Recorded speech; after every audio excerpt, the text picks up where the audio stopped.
I wasn't particularly interested in all those formulas. I was more interested in the playground, ETH, there are all the machines and the computers, and it's a phenomenal playground. We're delighted today to have Martin Bosshardt as our guest. Martin Bosshardt is the CEO of Anapaya Systems, based in Zurich, ETH alumni, and we're delighted to have him as our guest as we go through the stories of ETH. And maybe, Martin, just to start, I'd love to ask, how did you ever come to attend the ETH? I'm sure there's a story there, so can you share it with us? Yeah, thank you for the question. I mean, ETH for me was very much like destiny, because I was very much into disassembling radios and all kind of equipment, but usually I wasn't really capable then to put it together again. So I asked my parents, what do I need to learn to build these kind of machines, to build a radio or telephone and they said, well, we have this neighbor, you should talk to him. He is really doing exactly that. And that was Professor Dr. Ebrecht, and he happened to be a professor for electrical engineering at ETH.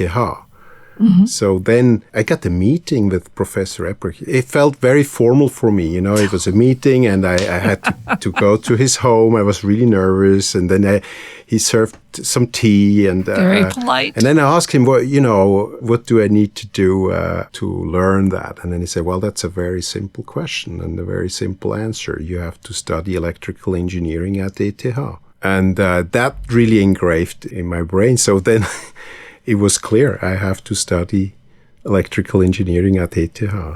Did that mean that you had to study harder? Did that mean you did different activities? Did that change your life somehow?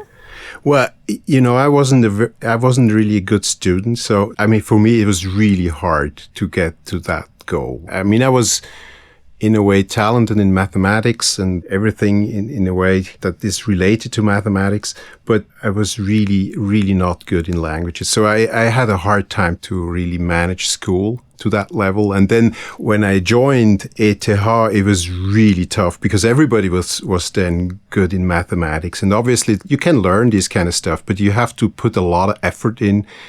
And I wasn't particularly interested in all those formulas. I was more interested in the playground, ETH, there are all the machines and the computers, and it's a phenomenal playground. It was a phenomenal playground for me, ETH. So not easy to stay in the school.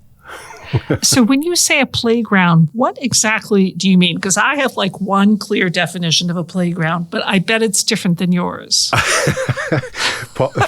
Possibly. Yeah, you're right. The playgrounds are very different to different people. So, for example, there was a workshop you could use when you are a student at ETH, a workshop where you could do all kind of things. So I was, for example, very much into a project where I tried to build a floating lamp, like a magnetic floating lamp. And then I spent days in this workshop to build this kind of device. And obviously that's not exactly related to mathematics. So I really had to do several of the exams twice, but it was everywhere at ETH. You could talk to people doing exciting stuff. I think this is really something that was helping me also to find my passion. What do you really want to do in life? Because there are so many options presented to students at ETH. And then in a way, you can go so many different routes, but it's all there. You can pick from all that's exciting, right? And you chose to get a master's, right? At the end of your ETH time? But you did that overseas.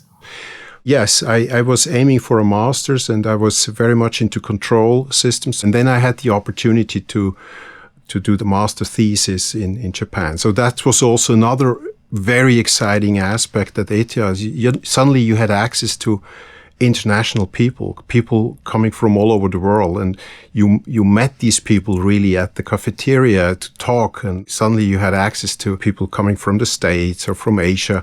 And that was obviously for me very, very exciting. Especially at that time, we didn't have internet, you were born in Switzerland and then you were sort of born in Switzerland.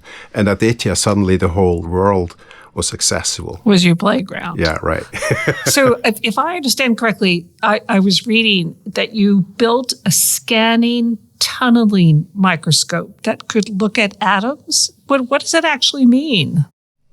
At that time in Rüschlikon, there was the Nobel Prize for this. They were able to, first time in the history of mankind, to make atoms actually visible, which is in a way crazy. You know, how can you make crazy. a device that looks at the smallest parts? That's in a way very fascinating and has a lot to do with control systems, because you need to control a needle very closely to the surface of atoms. So then that allows you to really make atoms visible. And we built one of those devices in Japan, and then we used that device to control a needle on the tip of an atom to really stabilize a device on atom level, which is in a way... That's crazy. It's crazy, and it was really cool for us because, you know, it was hard to make those atoms visible. And then you work like 2 months or even more, day and night. And I remember the day when we suddenly saw these atoms. This is like landing on the moon then, obviously. That's a very cool image. And then after you finished your master's, and if I understand correctly, you went to ABB and they said, how quickly can you pack your suitcase? Yeah, that was the reason why I really liked to go to ABB, because I knew they sent relatively young engineers already overseas. And, you know, engineering is like a profession that really works globally. The law of physics are global laws, even bigger. That's why I really wanted to work with a company that sends people abroad, and ABB did that. And then I managed to get a position at ABB as a commissioning engineer for power plants. And I knew that they were going to send me at some point overseas. And I was hoping fast, but I wasn't expecting that fast, actually. So it was really like, can you go? And then I think I had 1 week time to pack. So it was really fast. In a way, that was a great experience to be then really on site and build these huge machines. Yeah. So tell me about what that project was, that first project. I was a commissioning engineer on combined cycle power plants. Combined cycle power plants are basically gas turbines, and then you use the exhaust of a gas turbine to heat up a boiler, water, and then use the steam to turn a steam engine again. And that allows you to produce electricity of fossil energy with a very, very high efficiency level. So these machines produced like 1 gigawatt of power. That's a lot. So it is a really big machine. So at some point we were 3,500 people on site. Wow. At the same time. It's really like a small city building a project like that. And for me, that was very fascinating that you can bring people together and basically nobody really is capable to understand all the details of the entire project in all levels. Mm-hmm. But you can slice such a project in specific sub-projects and sub-challenges, and then at the end assemble it again. And that's basically what engineering is all about. You know, you slice complex projects into manageable, smaller projects and assemble it later again. And that was, in a way, the fascinating part for me. How is it possible that so many people can build together over, I think we had 16 months time to bring it on grid. And it really was on grid exactly on the day when it was planned. So that was very, very exciting for me to see what engineering can do. Could you explain to me, what is a commissioning engineer? Because I'm afraid I'm not an engineer, so I just don't know. Yeah, I think it's a very good question. I'm sorry I didn't explain that before. Commissioning, basically, when you build a power plant, you bring all the subsystems on site and then you install them, but then they need to work together and you need to start each system and then coordinate and make sure that all these systems then work together. So that's what a commissioning engineer is doing. You start up a power plant. And to give you an idea of the size, I mean, we managed something like 10,000 sensor signals and about 200 subsystems. And we had like I think 5 main streams to run the machine. So these automated streams, then they were coordinating those 200 subsystems and produce finally then the whole machine to work as a power plant. So after your time at ABB, and this was in Malaysia, is that right? Right. First one was in Malaysia, and second one was then in Indonesia. Mm-hmm. I understood also that, when we optimized those machines, basically we did recordings of the controllers and sent them back to Switzerland, and then the engineers in Switzerland analyzed those data and sent us over the internet new controller data, and then we could optimize the machine sort of overnight. And that was really, I think, a key experience for me to see, okay, I believe internet is going to be big. That you can optimize overnight in another country on the other side of the world a power plant, and then just load data into a power plant controller, and then you have like 7 or 10 megawatt more power just like that. That was, in a way, an exciting demonstration of the power of internet. So you decided to leave your wonderful job, which I'm sure paid you very well at ABB, and join a web company, a web agency? Right, yeah. It was a friend, actually. He was building an internet company for Young and Rubicam, and then he asked me whether I would like to join sort of as a project manager, because the first internet agencies were very much driven out of the advertising industry, and advertising at that time was not very complex from a technical project management perspective. And then with the internet communication, the technical project management capability became more important. So he thought, well, if you can help running a power plant, that's probably also great for websites. And for me, it was. Not sure I see the connection between the two of those, but okay.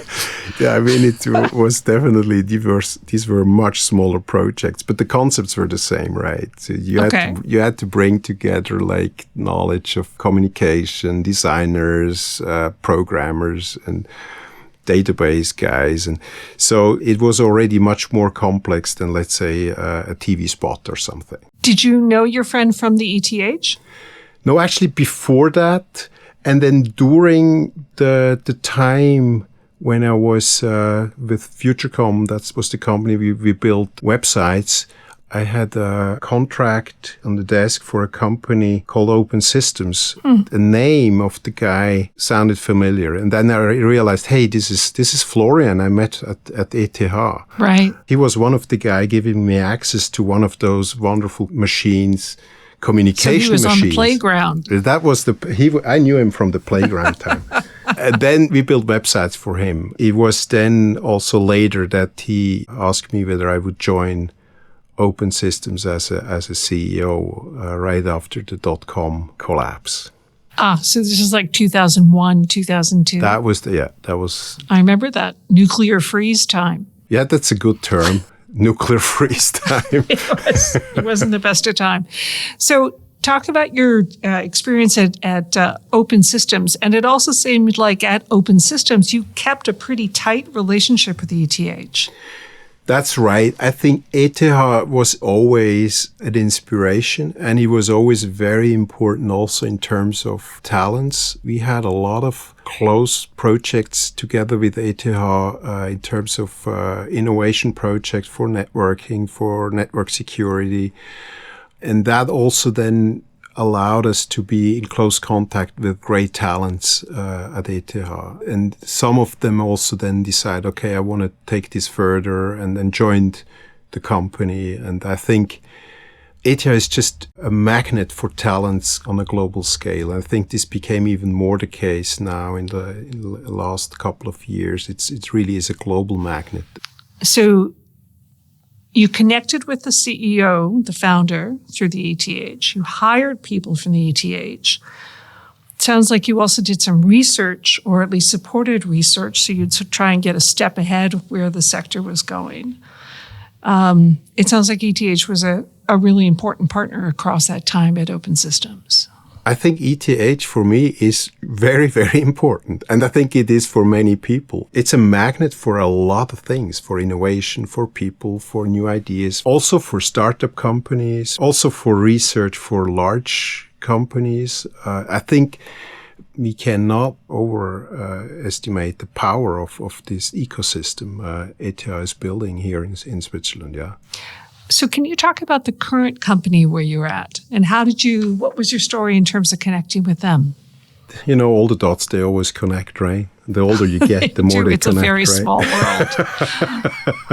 It's true. So during the time at Open Systems, we did research project with ETH and also some projects with Professor Perig. And Professor Perig, he was doing research on how to improve Internet. And in 2012, he started to develop the new SIAN protocol. SIAN is a protocol that really helps to improve or basically secure today's Internet. Today's Internet has its roots in the 80s and is definitely not designed of what it is doing today. So that's also why we have these kind of quite severe outages like we just experienced with Facebook or others. I mean, also all the denial of service attacks. So that was a big field, also very interesting for Open Systems. And then when I left Open Systems and just joined the board, I handed over all my operational duties. So I had some time, and then he approached me whether I would like to join Anapaya. Anapaya is a startup spin-off company of ETH, bringing the SIAN protocol into the market. Right now, I think of protocols, and I think of IP protocol. Does it replace it, or is it sort of the next generation, or how does this interact? In the 80s, there were many IP networks, and then there was really the question, how can you connect those IP networks to one over network, the inter-network? The magic is the border gateway protocol. So that's the protocol that stitches all those networks together, the BGP protocol. That's developed in the 80s, and it's quite fascinating how scalable this was designed, and it still is. It's working amazingly. It was never designed for that.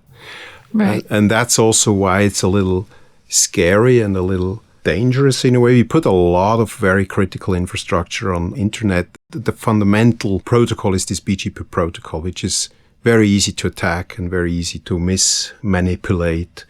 So SIAN is basically replacing BGP. And so it's not like replacing the internet, it's just upgrading the internet infrastructure as we know it. So that's also why I'm very sure this is going to be a success, because it's not like 5G where you have to build new antennas or stuff. So it's just really like a small upgrade. So it's like when Apple upgrades my phone operating system overnight and I don't even notice it? That kind of upgrade? Basically, yes, because also if Apple upgrades your iPhone, it's quite something in the back that's happening. It's very comparable. You have to upgrade a couple of routers, but there are actually many. Martin, when you talk about engineers, I had the feeling that engineers are the secret to the future. And that instead of studying the history of science, I should have really tried to study to be an engineer back when I was in college. Why do you think being an engineer is so critical? And if you had the choice, it sounds like you would be an engineer again, but is that right? I just think that many people probably, if they would know a bit more about what engineering is about, they would find their passion in engineering, because you can really do a lot.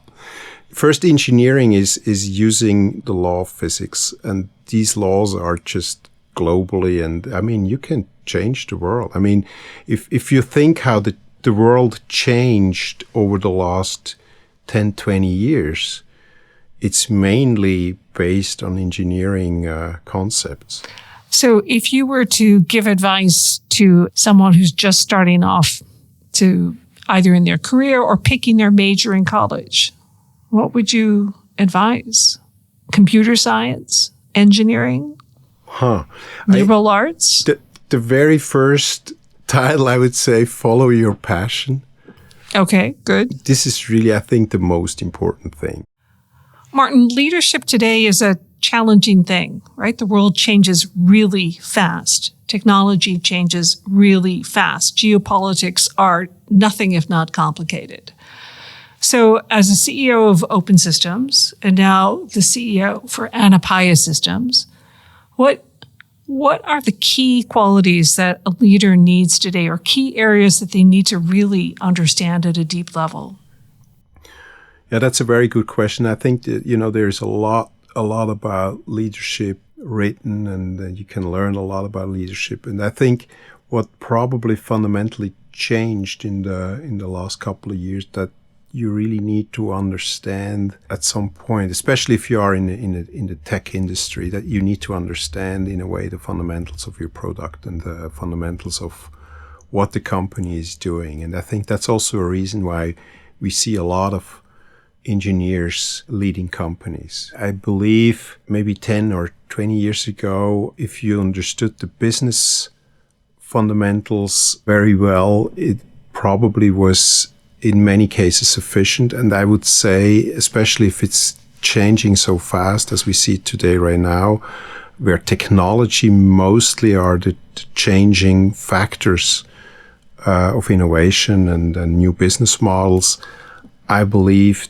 this is really became very, very important. And let's say a couple of years ago, I heard a lot like, this is very technical. Maybe you should talk to the IT department somewhere, And I think that changed.